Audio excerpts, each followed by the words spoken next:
Mga kapuso, inilunsad ng Pag-asa ang digital platform nito na magbibigay ng real-time weather data, ang Pag-asa National Hydromet Observing Network o ang Panahon App. Meron po itong interactive map at features gaya ng notifications tungkol po sa temperatura, heat index, bagyo, rainfall warnings, thunderstorm o kaya banta ng pagbaha.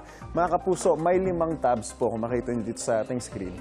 Itong Panahon App, makikita po dito ang locations, observation, forecast maps, pati na rin po ang settings. Makikita po mga kapuso sa locations ang real-time na lagay sa panahon sa inyong kanilalagyan. Pwede rin po i-search doon ang ibang location. Mga kapuso, dito naman sa observe tabs, makikita po natin ang synoptic at weather stations ng Pag-asa ang makikita.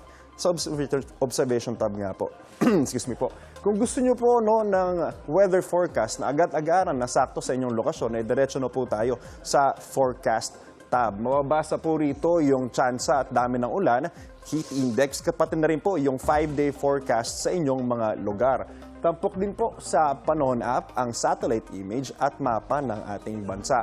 Ang default theme po o tema ng kulay ng Panahon App ay light blue. Pero maaari po nyo itong palitan dito po sa may settings tab. Makita nyo po dito sa theme, lalabas na po dyan at mamimili kayo ng pwede nyong kulay na gusto. Ang Panahon App po ay pwede na i-download sa inyong smartphone, mapa iOS man o Android. Download nyo na mga kapuso. Useful yan.